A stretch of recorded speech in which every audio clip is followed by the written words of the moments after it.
안녕하세요. 투자불채입니다. 대출 규제 DSR 시행, 부동산 막차 탄납, 부동산의 DSR이 이제 시행이 되면서 어떤 역할을 할 거고, 앞으로의 경제와 부동산 시장에 영향을 줄지를 함께 알아보도록 하겠습니다. 자, 이전까지 신 DTI 시행으로 주택담보대출을 받기 어려워졌지만 이번 DSR은 신용대출을 새로 하려는 사람과 새집 장만을 하려는 사람들에게 큰 부담을 줄 전망입니다.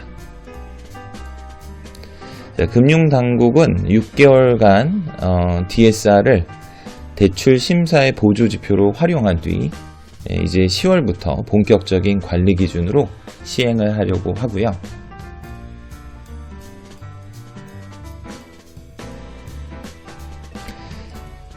DSR이 어떤 거냐, 이거가 지금 우리가 좀 생각해 볼 필요가 있거든요. 그런데 이전에 앞서서 LTV, DTI, DSR, 대출 규제 3종 세트를 한꺼번에 정리하는 시간을 좀 갖도록 할게요. LTV라고 하면 본건 담보대출 금액 플러스 선순위 채권 플러스 임대차 보증금 및 최우선 변제 임차 보증금을 합산하고 그것을 담보주택 평가액으로 나눈 다음 100을 곱한 비율이고요.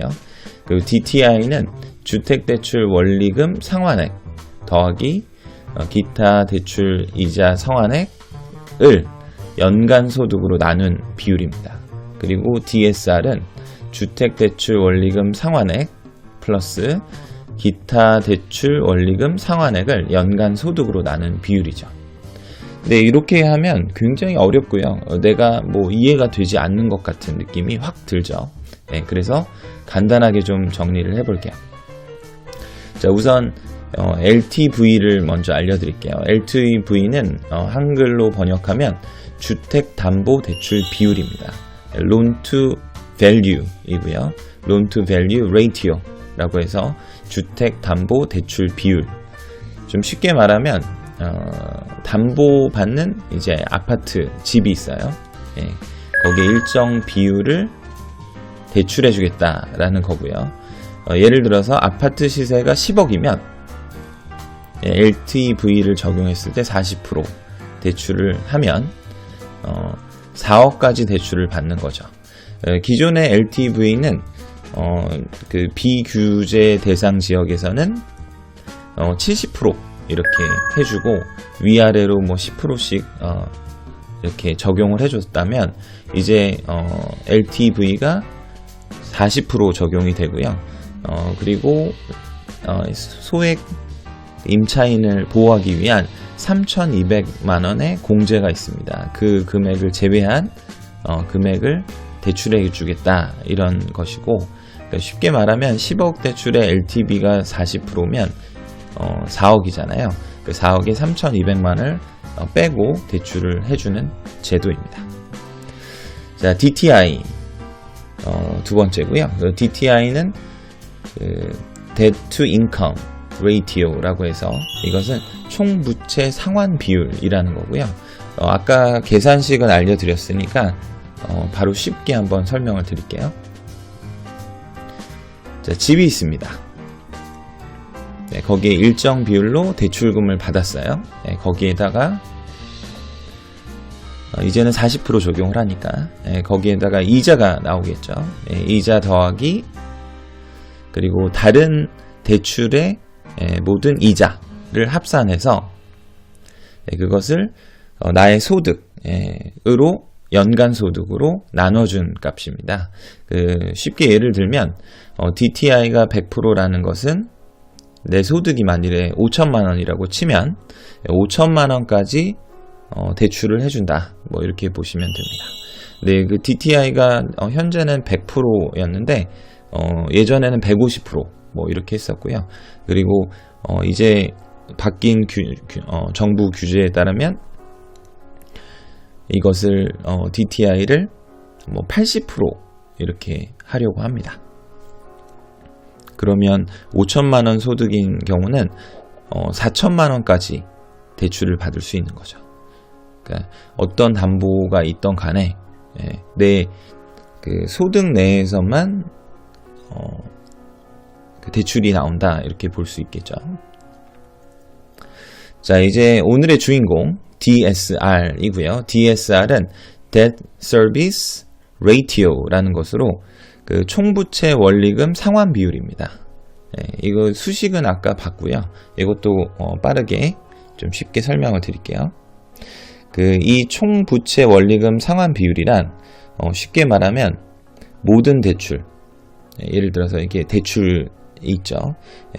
그 담보 대출이 있고, 그리고 거기에 대한 이자, 그래서 이거를 그 대출금과 이자를 원리금이라고 합니다.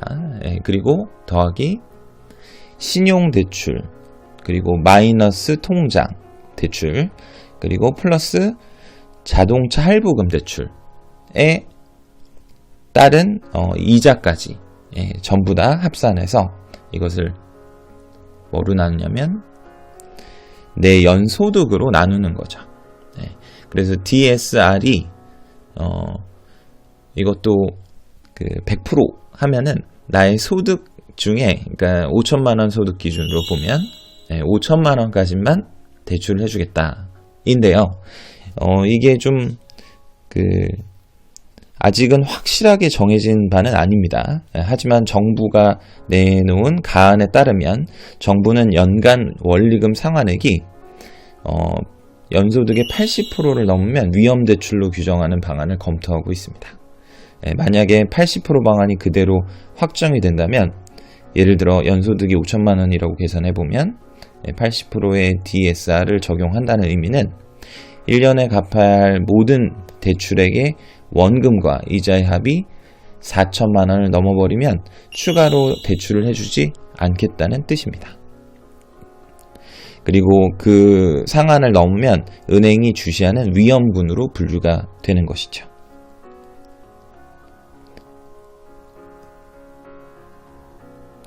자, DSR, DTI, LTV, 이제 대출 규제 3종 세트가 모두 가동이 되었고요. 그 DSR은 소득에서 너가 갚아야 되는 모든 돈을 그 비율을 따져가지고 돈을 안 빌려주겠다 이거죠.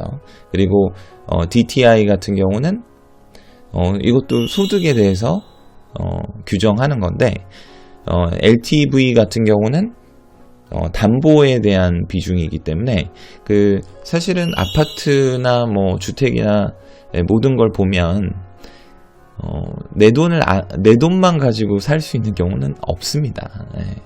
물론 이제 초고소득자는 있겠죠. 하지만 일부는 대부분 대출을 받아야 되기 때문에 현재의 대출 규제 3종 세트를 통한다면 기존 아파트를 가지고 있는 사람은 대출 자체가 불가능합니다. 왜냐하면 현재 대출이 다 껴있고 소득의 금액을 다 넘어선 부분이 있기 때문에 다 불가능하게 되었고, 그리고 주로 시작하는 모든 것은 이제는 대출이 불가능하다 이렇게 보시면 됩니다. 그래서 주택, 주거용 이런 거 있죠.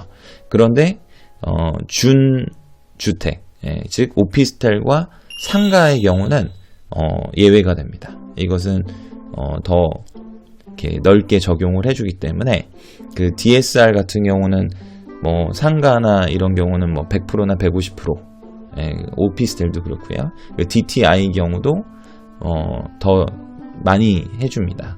그리고 LTV 같은 경우는 보통 예를 들어서 1억짜리를 해볼게요. 1억짜리의 그 담보, 소형 오피스텔이라고 치면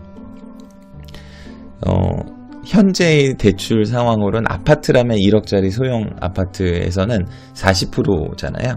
그러니까 4천만 원이라면 그 오피스텔이나 상가 같은 경우는 7천만 원 또는 8천만 원까지 대출이 나올 수 있는 것이죠.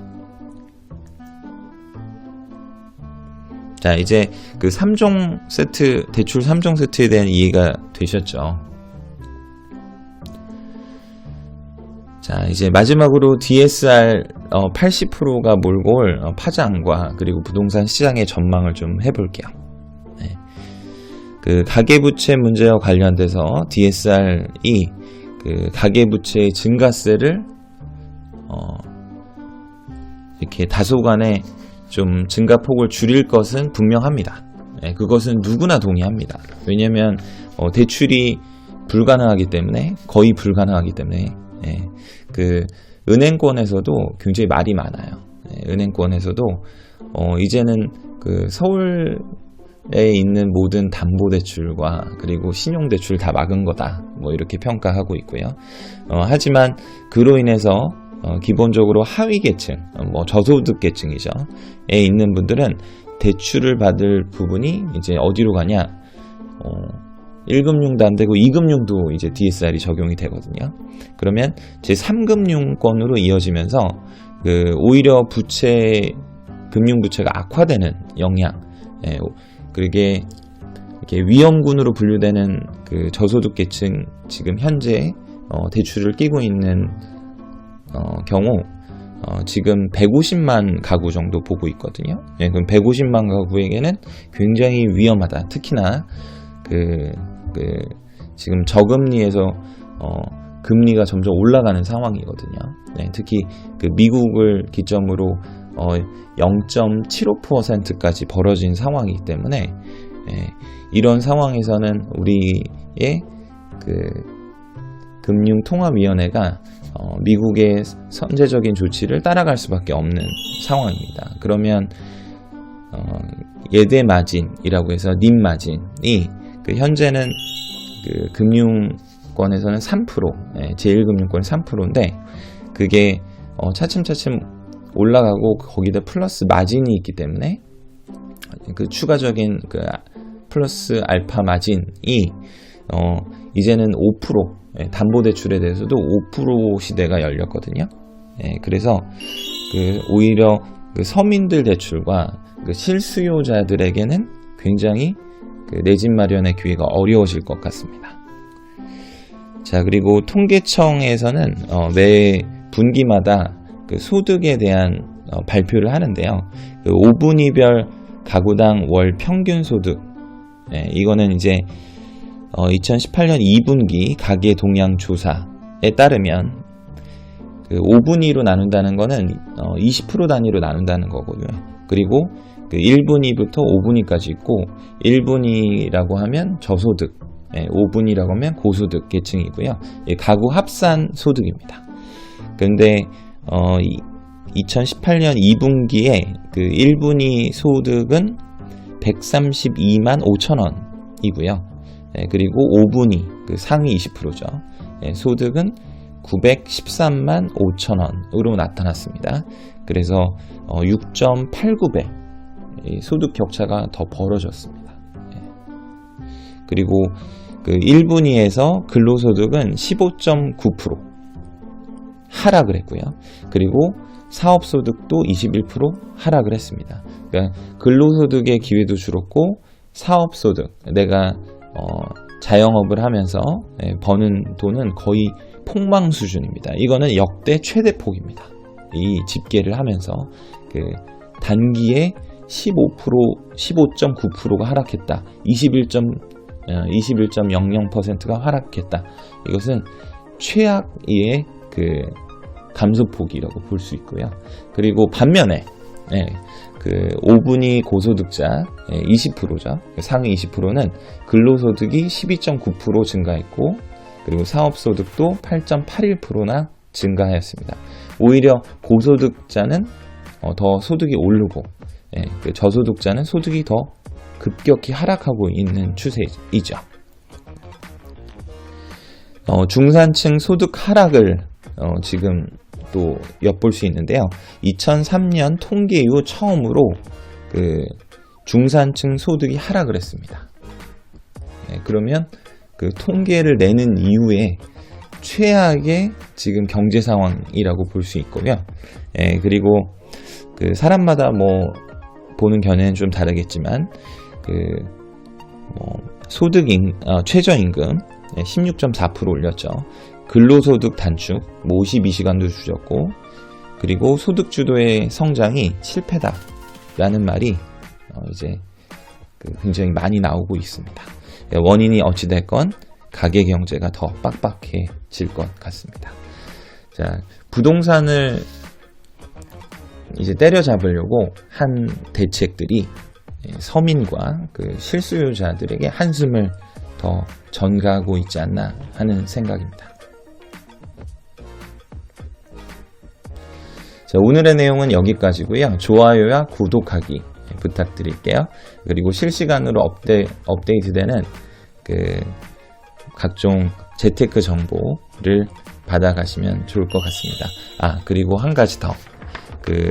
제가 아래쪽에 그 상세 내역에다가 그 하단 게시물 상세 내역에 DSR 계산기와 DTI 계산기를 링크해 드릴게요. 그걸 통해서 그 현재 여러분이 그 DSR 그 비율과 DTI 비율이 어떻게 되는지 은행에 가지 않고도 한번 이렇게 측정을 해보시면 내 미래의 경제에 어떻게 방향을 잡을지 활용하실 수 있을 것 같습니다. 감사합니다.